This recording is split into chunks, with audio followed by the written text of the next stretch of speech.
नमस्कार प्रेक्षकांनो, लग्नानंतर होईलच प्रेम मालिकेच्या पुढील भागांमध्ये जबरदस्त आणि इंटरेस्टिंग असा ट्विस्ट आलेला आहे। रम्या आणि विजय लग्न करून देशमुखांच्या घरी येणार आहेत। विजय घर जावई होणार आहे। तर हे सगळं कसं झालं ते आपण सविस्तर व्हिडिओमध्ये पाहूया। तर आपल्या सर्वांना माहितीच आहे, विजयला गोड गोड गुंडाळून रम्याने मनवलेलं असतं आणि त्याला प्रेमाच्या जाळ्यामध्ये अडकवलेलं असतं। मग रम्या व स्वात्या आणि विजय बाहेर एकत्र भेटतात तिघे जण। आता काव्य आणि पार्थच्या विरोधात प्लॅन करत असतात। तर रम्या विजयला म्हणत असते की कळलं ना तुला तो पार्थ कसा आहे ते? आज कळलं ना रे? अरे तो खूपच जळतो माझ्यावरती।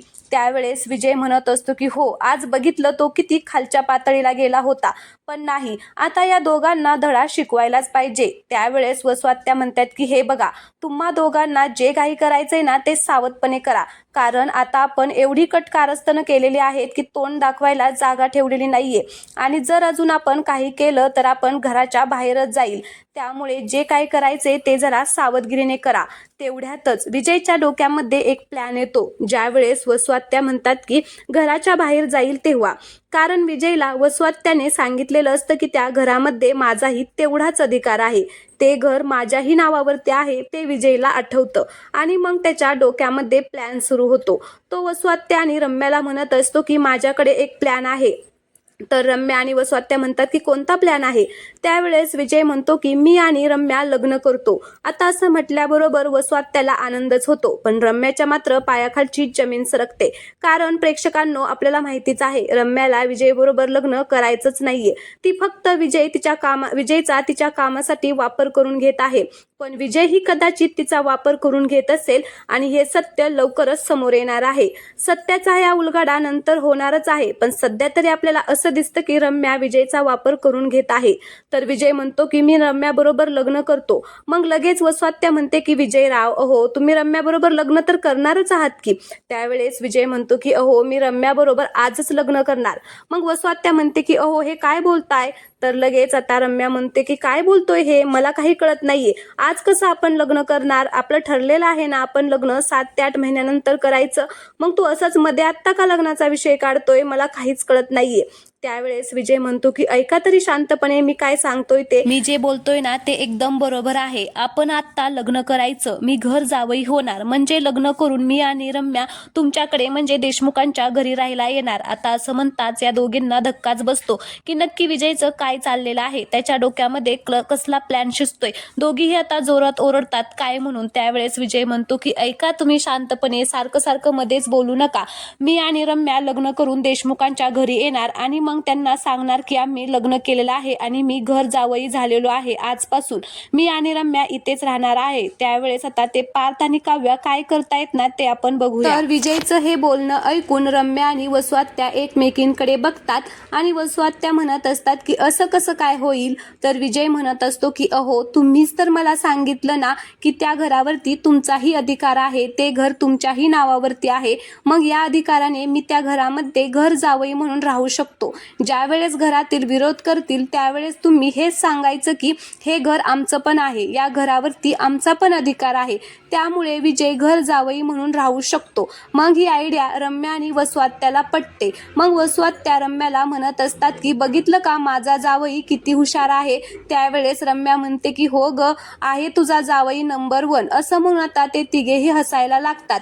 मग विजय स्वात्या आणि रम्याला म्हणत असतो की मी जो प्लॅन सांगितलाय तो जर आपण त्यांच्यावरती वापरला तर ते दोघं काहीही करू शकणार नाहीत, म्हणजे काव्य आणि पार्थ, आणि आपण जर हे केलं तर यापुढे माझ्या रम्याला कोणी काहीच बोलू शकणार नाही आणि कोणीही तिच्यावरती हात उगारू शकणार नाही। मग रम्याला विजय असं बोलल्यावरती स्वात्याला खूप छान वाटतं। तिला आठवतं की गुरुजी म्हटले होते की मुलगा चांगला आहे। तर स्वात्या मनामध्ये विचार करत असतात की गुरुजी म्हटले होते ते अगदी बरोबर आहे, हा मुलगा किती चांगला आहे, माझ्या रम्याला कोणी काही बोलू नये म्हणून हा किती विचार करत आहे। खरंच रम्या मूर्ख आहे की तिला अजूनही कळत नाहीये की विजय किती चांगला मुलगा आहे, तरीही ती त्या पार्थच्याच मागे मागे करत आहे। पण नाही, आता मी रम्याला त्या पार्थकडे जाऊ देणार नाही, तिला आता या विजय बरोबरच लग्न करायला भाग पाडणार, ते पण मनापासून। आता स्वात्या विचार करत असतात, ते तिघेही खूप खुश होतात आणि आता त्यांचा प्लॅन सुरू होतो। तर रम्या आणि विजय आता गळ्यामध्ये हार वगैरे घालून देशमुखांच्या घरी जातात।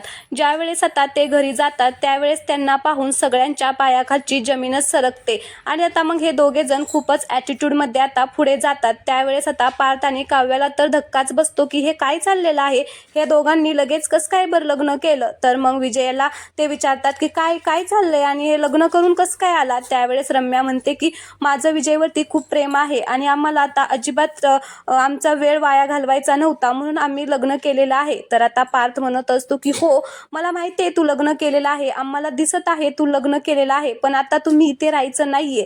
तर आता पार्थ असं म्हटल्याबरोबर रम्याला कळतं की विजय बरोबर बोलला होता. काव्या सुद्धा म्हणते की अगं तुम्ही लग्न केलेलं आहे ना, मग जा ना त्या विजयच्या घरी, इथे पुन्हा कशाला आलेली आहे.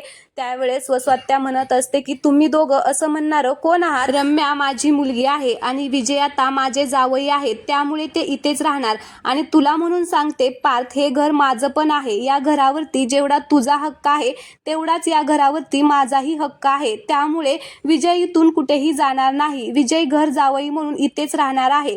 वसवात्या असं म्हणतात हे ऐकून सगळ्यांना धक्का बसतो. तर विजय आणि रम्याचा मात्र प्लॅन सक्सेसफुल झालेला आहे असं त्यांना इथे वाटत असतं. त्यावेळेस पार्थ वसवात्याला म्हणत असतो की वसवात्या अगं हे काय बोलते तू, तुझं तुला तरी कळतंय का. अगं त्या विजयला घर नसतं तर एक ठीक आहे, तो विजय एवढा श्रीमंत आहे, त्याचा एवढा मोठा बंगला आहे, एवढा छान बिझनेस आहे त्याचा, मग त्याला आपल्या घरामध्ये राहण्याची काय गरज आहे. अगं तो गरीब नाहीये की त्याला घर जावई म्हणून घ्यायचं आणि त्याला काहीच गरज नाहीये, तो रम्याला खुश ठेवू शकतो. तुझी रम्या त्याच्या घरी इथल्यापेक्षा आनंदी राहू शकते आणि आता लग्न झालंयस तर तिला पाठव तिकडे. असं काय तुझा हट्ट आहे, कोणतीही मुलगी लग्न झालं की ती तिच्या घरीच जाते, तसं रम्याला सुद्धा करायचं आहे. याच्यामध्ये तुझा का अट्टहास आहे की हा घर जावई म्हणून इथे राहायला हवाय. त्यावेळेस वसवात्या म्हणते की ते माझं मी बघेल, तुला सांगायची गरज नाहीये. तुला सांगितलं ना पार्थ एकदा मी की हे घर माझं पण आहे म्हटल्यावरती मी आता विजयला येथेच ठेवणार आहे. विजय आणि रम्या मात्र एकमेकांकडे बघून आता स्माइल करत असतात, कारण त्यांनी जसं ठरवलं होतं तसंच आता सेम इथे होत आहे. त्यावेळेस आता मानिनी म्हणत असते की अहो वसुताई हे काय करताय तुम्ही, अहो तुम्हाला कळत नाहीये कोणतीही मुलगी लग्न झाल्यावर ती तिच्या घरीच जाती. आता तुम्ही एक इथे राहिलेला आहे म्हणून आता काही रम्याला सुद्धा कायमचं इथेच ठेवणार आहात का तुम्ही. आता मानिनी जेव्हा असं म्हणते त्यावेळेस वसवात्याला खूपच राग येतो. तिला आता एवढा मानिनीचा राग येतो तर ती मानिला म्हणत असते की तुला काय म्हणायचं आहे, म्हणजे मी इथं राहिलेली आहे ते चुकीचं आहे का. अगं हे घर माझं पण आहे, मी माझ्या कष्टाने हे घर उभं केलेलं आहे, तू नव्हती मला मदत करू लागायला आलेली. आता त्या दोघींचं चांगलं भांडण पेटतं. त्यावेळेस आता काव्या म्हणते की एक मिनिट, आता कोणीच भांडू नका, जे काय व्हायचंय ना ते आता घरात सगळेजण आले होईल, बाबा आल्यावरतीच आता ठरवतील की रम्या इथे राहणार आहे का त्या विजयच्या घरी जाणार आहे. तोपर्यंत प्लीज सगळ्यांनी शांत राहा. आता असं रम्या काव्या म्हटल्यामुळे आता सगळेजण शांत होतात. रम्या आणि विजय मात्र एकमेकांकडे बघून खुश झालेले असतात. ते आता त्यांच्या रूममध्ये जातात आणि आता हे सगळं सेलिब्रेट करत असतात. एकमेकांच्या हातामध्ये हात देतात आणि म्हणत असतात की वा, जो आपण प्लॅन केलेला होता तो आता सक्सेसफुल झालेला आहे. आता ही पार्थ आणि काव्या आपलं काहीच वाकडं करू शकत नाही, ते आता आपल्याला या घरातून बाहेर काढूच शकत नाही. रम्या आता फक्त आपल्या दोघांचंच या घरावरती राज्य होणार असं आपण काहीतरी करूया, नाही त्या काव्या आणि पार्थची चांगलीच वाट लावली ना तर नावाचा विजय नाही, असं आता ते दोघे जण बोलतात आणि मग त्यांचं लग्न आता सेलिब्रेट करत असतात. तर चला, आजचा हा भाग तुम्हाला आवडला असेल तर प्लीज चॅनलला सबस्क्राईब करा आणि व्हिडिओला लाईक करा. धन्यवाद.